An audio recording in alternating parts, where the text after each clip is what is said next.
അസ്സലാമലൈക്കും welcome back. ഇന്ന് ഉലുവക്കഞ്ഞി എങ്ങനെ ഉണ്ടാക്കുന്നത് നോക്കാം. അപ്പോൾ ഞാനിവിടെ 10 തരം ധാന്യങ്ങൾ അടങ്ങിയിട്ടുള്ള ഉലുവക്കഞ്ഞിയാണ് ഉണ്ടാക്കുന്നത്.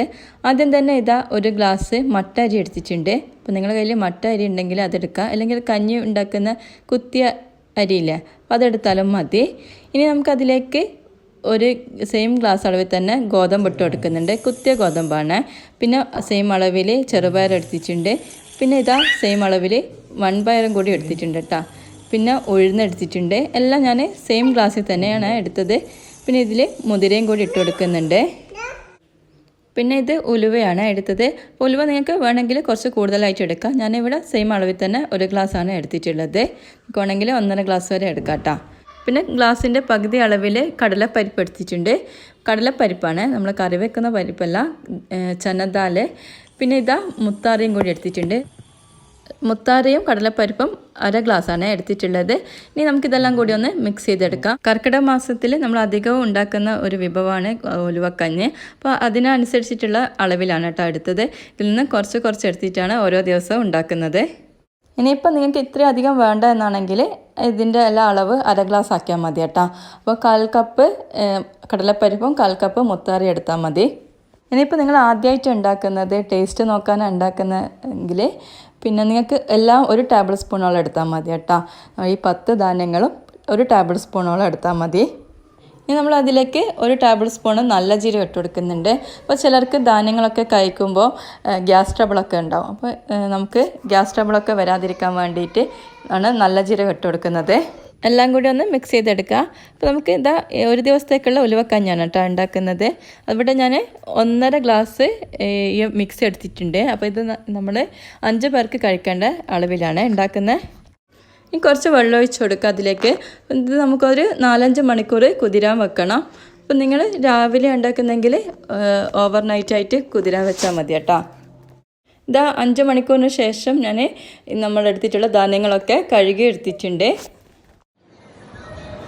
ഇനി ഇത് നമുക്കൊന്ന് വേവിച്ചിട്ടെടുക്കണം. ഇപ്പോൾ പണ്ടൊക്കെ ആണെങ്കിൽ ഇത് വിറകടുപ്പിൽ ചട്ടിയിലൊക്കെ ഇട്ടിട്ട് വേവിച്ചിട്ടെടുക്കാറ്. ഇനി നമ്മൾ ഇത് ഈസി ആയിട്ട് കുക്കറിലാണ് കേട്ടോ വേവിച്ചിട്ടെടുക്കുന്നത്.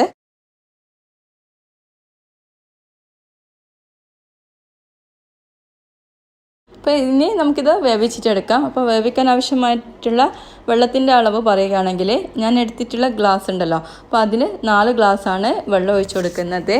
1.5 ഗ്ലാസ്സാണ് നമ്മൾ ഇതിൻ്റെ ധാന്യങ്ങളെ മിക്സ് എടുത്തിട്ടുള്ളത്. അതിൽ 4 ഗ്ലാസ് വെള്ളം ഒഴിച്ച് കൊടുത്തിട്ട് വേവിച്ചിട്ടെടുക്കാം. ഒരു നുള്ളി ഉപ്പും കൂടി ഇട്ട് കൊടുക്കുന്നുണ്ട്. കുക്കർ അടച്ച് വെച്ചിട്ട് നമുക്ക് വേവിച്ചിട്ടെടുക്കാം. അപ്പോൾ എനിക്കിവിടെ 6 വിസിലോളം വന്നിട്ടുണ്ട് കേട്ടോ. ഇത് കുക്ക് ചെയ്യുന്ന ടൈം കൊണ്ട് നമുക്ക് ഇതിനാവശ്യമായിട്ടുള്ള ശർക്കര പാനി ഉണ്ടാക്കാം. അപ്പോൾ ഞാനിവിടെ 3 ആണി ശർക്കര എടുത്തിട്ടുണ്ട് കേട്ടോ. ഞാൻ അതിലേക്ക് 1 ഗ്ലാസ് വെള്ളം ഒഴിച്ച് കൊടുക്കുന്നുണ്ട്. സ്റ്റൗ ഓണാക്കിയിട്ട് നമുക്കിതൊന്ന് ഉരുക്കിയെടുക്കണം. ഇനി ഉലുവക്കഞ്ഞിയിൽ നമ്മൾ തേങ്ങയും കൂടി ചേർക്കുന്നുണ്ട്. അപ്പോൾ ഞാനിവിടെ 1 തേങ്ങേൻ്റെ പകുതി എടുത്തിട്ടുണ്ട് കേട്ടോ. അപ്പോൾ ഇത് ഫുള്ളായിട്ട് എടുത്തിട്ടുണ്ട്. തേങ്ങയൊക്കെ ഇവിടെ ചിരകി വെച്ചിട്ടുണ്ട്. ഇത് കുക്കറിപ്പം 6 വിസിലൊക്കെ വന്നിട്ട് പ്രഷറൊക്കെ പോയിട്ടുള്ളതാണ് കേട്ടോ. ഇനി നമുക്കിതൊന്ന് ഓപ്പൺ ചെയ്ത് നോക്കാം. നമ്മൾ വെച്ചിട്ടുള്ള വെള്ളത്തിൻ്റെ അളവൊക്കെ കൃത്യമാണ്. വെള്ളമൊക്കെ വറ്റി നല്ല രീതിയിൽ വെന്ത് വന്നിട്ടുണ്ട്. ഇതേപോലെ നല്ല രീതിയിൽ വെന്ത് വരണം കേട്ടോ. പയറും മുതിരയും ഒക്കെ നല്ല രീതിയിൽ വെന്താൽ മാത്രമേ നമ്മുടെ കഞ്ഞി ടേസ്റ്റ് ഉണ്ടാവുള്ളൂ. ആ ടൈം കൊണ്ട് ഇതാ നമ്മുടെ ശർക്കരയൊക്കെ നല്ല രീതിയിൽ ഉരുകിയിട്ട് വന്നിട്ടുണ്ട്. ഇനി നമുക്ക് ആ ചൂടോടെ തന്നെ അതിലേക്ക് ഒഴിച്ചു കൊടുക്കാം. അപ്പം ഞാനിത് അരിപ്പയിലൂടെയാണ് കേട്ടോ ഒഴിച്ചു കൊടുക്കുന്നത്. അതിലെന്തെങ്കിലും പൊടിയോ കല്ലൊക്കെ ഉണ്ടെങ്കിൽ പോകാൻ വേണ്ടിയിട്ടാണ്. പിന്നെ നമ്മളെടുത്തിട്ടുള്ള തേങ്ങ ഉണ്ടല്ലോ, കുറച്ച് വെള്ളം ഒഴിച്ചിട്ട് 1/4 കപ്പ് വെള്ളം ഒഴിച്ചിട്ട് ജസ്റ്റ് ഒന്ന് കൈ കൊണ്ട് ഇങ്ങനെ ക്രഷ് ചെയ്യുന്നുണ്ട് കേട്ടോ. അപ്പോൾ നിങ്ങൾക്ക് വേണമെങ്കിൽ അത് മിക്സിയിലിട്ടിട്ട് അടിച്ചാലും മതി. അതാണ് നമ്മൾ ഇതിലേക്ക് ഒഴിച്ചു കൊടുക്കുന്നത്.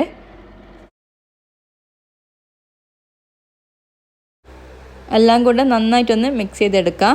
അപ്പോൾ നിങ്ങൾക്ക് ഇത്ര ലൂസിൽ വേണ്ടെങ്കിൽ പിന്നെ ചിലർക്ക് ചോറ് പോലെ കഴിക്കാൻ ഇഷ്ടമുണ്ടാവും. അപ്പോൾ അങ്ങനെ വേണമെങ്കിൽ അങ്ങനെ ഉണ്ടാക്കാം കേട്ടോ. ഞാൻ ഇപ്പോൾ കഞ്ഞി പോലെയാണ് ഉണ്ടാക്കുന്നത്.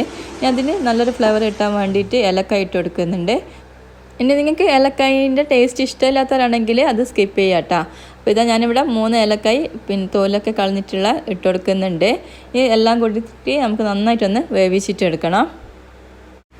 ഇതിൽ അടങ്ങിയിട്ടുള്ള എല്ലാ ധാന്യങ്ങളും നമ്മുടെ ശരീരത്തിന് അത്രക്കും നല്ലതാണ്. ചെറുപയറാണെങ്കിലും മുതിര, ഉലുവയൊക്കെ നമ്മുടെ ശരീരത്തിന് അത്രയും നല്ലതാണ്. ഇത് സ്ത്രീകൾക്കും പുരുഷന്മാർക്കും അതുപോലെ കുട്ടികൾക്കൊക്കെ ഒരുപോലെ കഴിക്കാൻ പറ്റുന്നതും കഴിക്കാൻ ഇഷ്ടപ്പെടുന്നതായിട്ടുള്ള ഇതാണ് നമ്മൾ ഉണ്ടാക്കിയത്. അപ്പോൾ എല്ലാവരും ഒന്ന് ട്രൈ ചെയ്ത് നോക്കുക. പിന്നെ ഈ കർക്കിടക മാസത്തിൽ നമ്മൾ അധികം വീട്ടിലുണ്ടാവുന്നതാണ്. അപ്പോൾ അറിയാത്തവരുണ്ടെങ്കിൽ ഒന്ന് ട്രൈ ചെയ്ത് നോക്കുക. ചിലർ ഈ രീതിയിലായിരിക്കില്ല ഉലുവയും അരിയും വെച്ചിട്ട് ഉണ്ടാക്കുന്നത് കണ്ടിട്ടുണ്ട്. പക്ഷേ ഇത് കഴിക്കാൻ അത്രയ്ക്കും നല്ല ടേസ്റ്റ് ആയിരിക്കും. പിന്നെ ഇത് നമ്മളെ കിച്ചണിൽ എല്ലാം ഉണ്ടാകുന്ന ഈ ധാന്യങ്ങളാണല്ലോ, പ്രത്യേകിച്ചിട്ട് വാങ്ങേണ്ട ആവശ്യമൊന്നുമില്ല. നിങ്ങൾക്ക് ഇത്രയും ധാന്യങ്ങളില്ല, കുറച്ചുള്ളെങ്കിൽ അതുകൊണ്ട് ഉണ്ടാക്കി നോക്കാം. പക്ഷേങ്കിൽ നിങ്ങൾ എന്തായാലും ഇതിൽ ഉലുവ ഉൾപ്പെടുത്തണം. അപ്പോൾ ഇതാ നമ്മുടെ ഉലുവക്കഞ്ഞി ഇവിടെ റെഡി ആയിട്ടുണ്ട്. ഇതാ വെള്ളമൊക്കെ വറ്റിയിട്ട് ഈ ഒരു കൺസിസ്റ്റൻസിയാണ് കേട്ടോ നമ്മൾ ഉണ്ടാക്കിയിട്ടുള്ള ഉലുവക്കഞ്ഞീൻ്റെ. അപ്പോൾ നിങ്ങൾക്ക് ഇതിൽ ലൂസ് വേണമെങ്കിൽ അങ്ങനെ ഉണ്ടാക്കാം, അതേപോലെ ചോറിൻ്റെ ടൈപ്പ് വേണമെങ്കിൽ അങ്ങനെ ഉണ്ടാക്കിയാൽ മതി. സെയിം ഇൻഗ്രീഡിയൻസ് തന്നെ ഉണ്ടാക്കിയാൽ മതി കേട്ടോ, അളവിൽ മാത്രം വ്യത്യാസം വരുത്തിയാൽ മതി. ഇനി എന്തായാലും നിങ്ങളൊന്ന് ട്രൈ ചെയ്ത് നോക്കിയിട്ട് ഫീഡ്ബാക്ക് കമൻറ്റ് ബോക്സിൽ അറിയിക്കുക. എൻ്റെ വീഡിയോ ഇഷ്ടമാണെങ്കിൽ ഒന്ന് ലൈക്ക് ചെയ്യുക, സബ്സ്ക്രൈബ് ചെയ്യുക കൂടുതൽ വീഡിയോസ് കാണാനായിട്ട്. അപ്പോൾ ഇൻഷാ അല്ലാഹ് മറ്റൊരു വീഡിയോ ആയിട്ട് കാണാം. അസ്സലാമു അലൈക്കും.